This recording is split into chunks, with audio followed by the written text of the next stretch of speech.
Yo, how we doing? Hey, hey.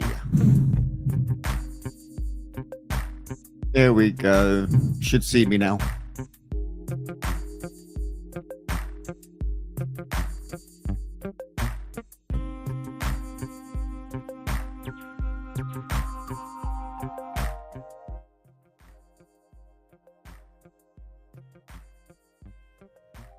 Yeah, you do.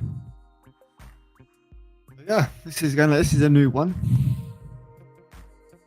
First part.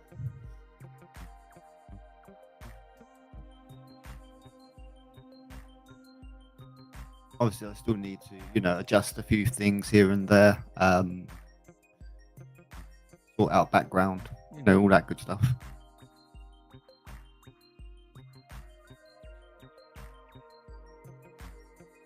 You might see Bubbles McGee make an appearance on the side there.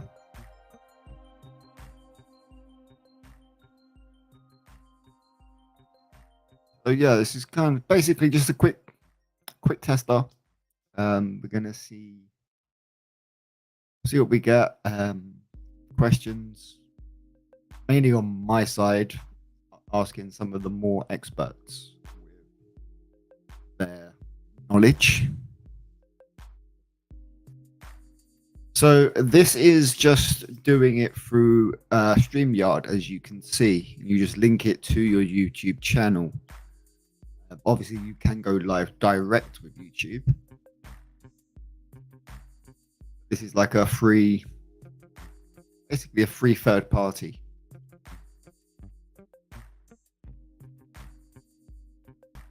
So yeah, obviously this is going to be recorded as well. So some of the questions that I personally have had this week is one, anybody who's watching this back knows why even with a 30-watt UV doesn't seem to be binding the particles as much as it used to. Now, I don't know. I know they say roughly 6 months to a year, depending, but I'm not sure what it means by the depending side of things, whether it needs to be updated.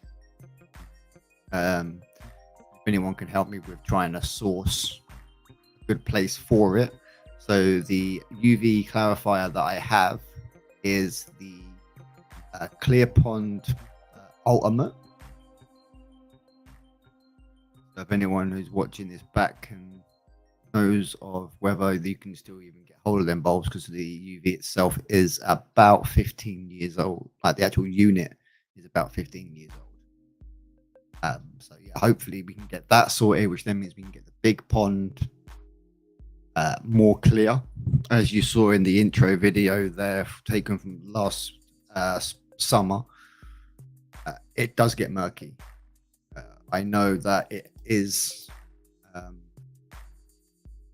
overstocked. No, you're absolutely fine, Crimson. Absolutely fine.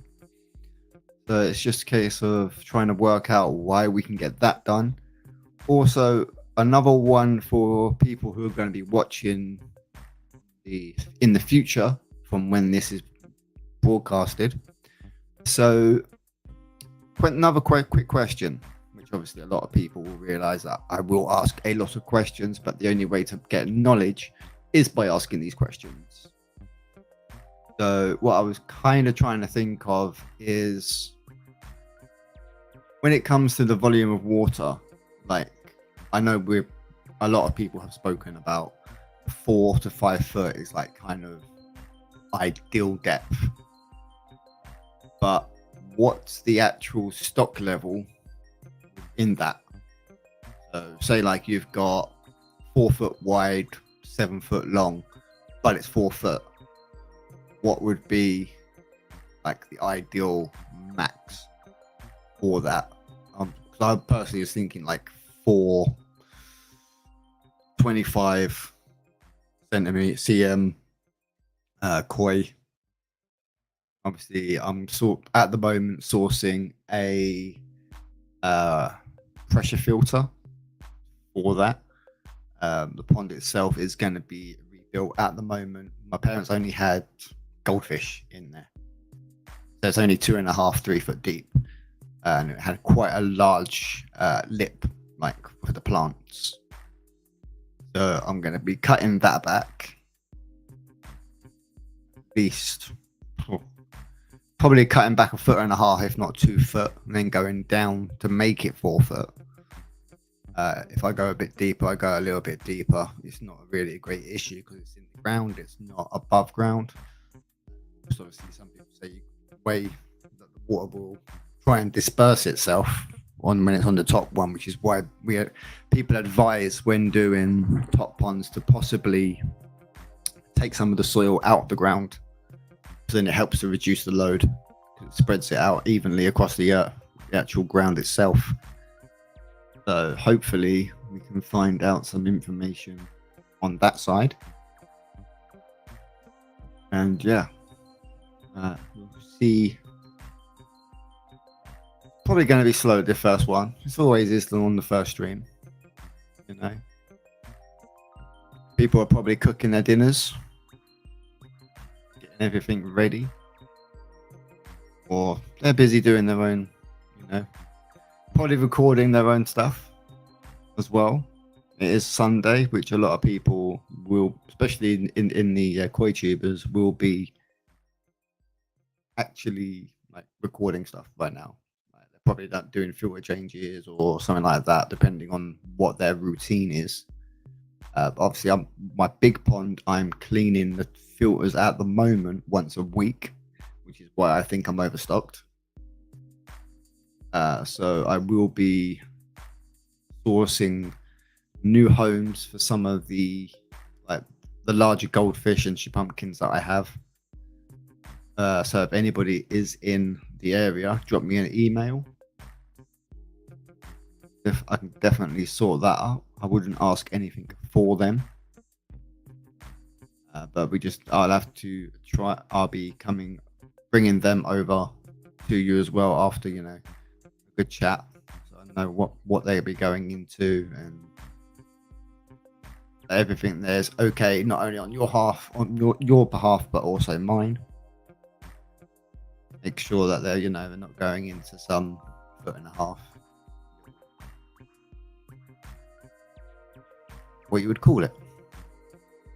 Wouldn't be a pond if it's only 1.5 foot deep. More like a little foot spa. Yeah, it's little, as I say, little tester.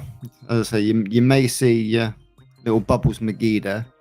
I'm not sure why them plants look a lot more dying on video to what they actually are. Yeah, I've got to fix that issue. We do need a trim. Probably a little pump of liquid fertilizer in there as well. Just give them a little pick me up. So if anyone can do me the great honors as well of smashing that like button. The more likes we get, the more engagement we get from the YouTube algorithm.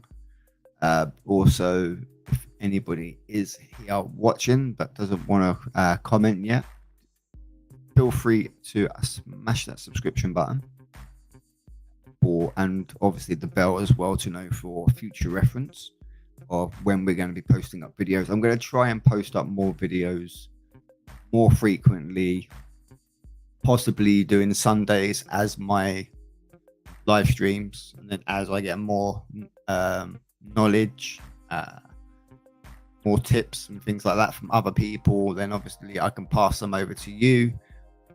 You can't see it at the moment because of this little symbol down here is hiding something at the moment, which is a little project that me and another YouTuber are working on. So little quick sneaky shout out there to TBR as well, giving me a lot and lots of help along the way. We're trying to get everything sorted out with this pond. I have got the koi fry at some point coming. that has been ordered. We will definitely have more videos to come of that as well. Obviously, we will be doing small bowl ups and things like that as well as we get them before they go in, just so that we can, do a little bit of see what they're like, get ready. Then obviously, then we've got a video record of what size they were and colors and everything before they go in, and then we can monitor them as they get bigger.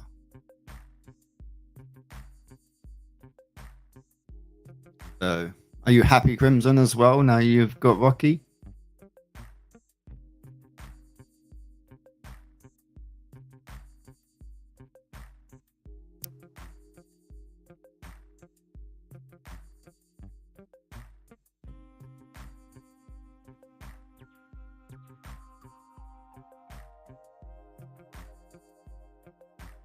Can't crack my neck lately.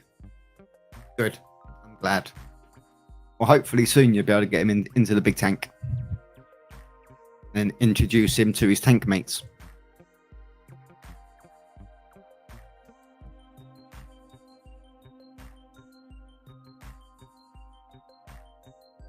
I've noticed with doing this kind of streaming, you've got to be more ready with the questions. But I don't personally want to come out and just bang, bang, bang, bang, bang the questions, because people watching, they're not going to want to always be on that. So I'll ask one or two questions in the video, and then if anyone can answer the questions, drop a little comment in there. I hit live, no worries. Yeah, you've started your stream up now as well over on Twitch. It is where me and Crimson do all of our gaming and everything like that as well. So if anybody is watching this and on a back one and does want to come and hang out or even play some Call of Duty or anything like that, feel free to hit me up on Twitch at Rottweiler Nation. Or if you want to just chill out with chatting, you can always pop over to Crimson Rain 85 channel. Obviously, when I'm offline, Crimson's usually starting, so around that kind of time. So there's always one of us you can always hit up there. At the moment, the website is also on the way as well for Heartskoi. Now, a lot of people call it Heartskoi. So either way, absolutely fine. Whichever one you want to use. Yeah, I am based in Hertfordshire, southeast. So if anyone does want to let me know in the area if you're here or around the area, maybe do some meetups, summertime pond visits. But another big question that a lot of people may know the answer to. So you've got like the Peterborough koi meat, Birmingham koi meat. Does anybody know if there's actually any koi meats or koi groups around Hertfordshire? On my research, I can't find any. It'll be interesting to see whether we can find anybody that is part of one. That possibly we can go and join and just get to know people. Again, get some tips, grow together, grow what I know about fish, more on the koi side.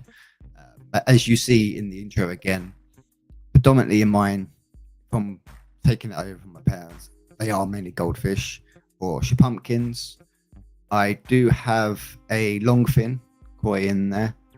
I've also got quite a few mirror carp. I think there's 2 commons. Obviously, there's 2 tench, aka the doctor fish, because I always find, as people will say, there's a slight chemical on the tench that when a koi or another carp, species of carp, kind of feels a little bit down, they'll go and see, which is quite fascinating. So yeah, if anybody can answer any of these questions, as I was saying, this is only going to be a quick test stream. But yeah, if anybody can answer any questions, please feel free to hit me up in the comments section. And also, I'm sure my email address also for Hearts Koi is also at the bottom. If it's not, I will make sure it's added later on. So yeah, until then, guys, I will be heading off. As I say, this is only a quick one, and I will catch you all on the flip side. Stay safe, everybody, and I will see you all soon.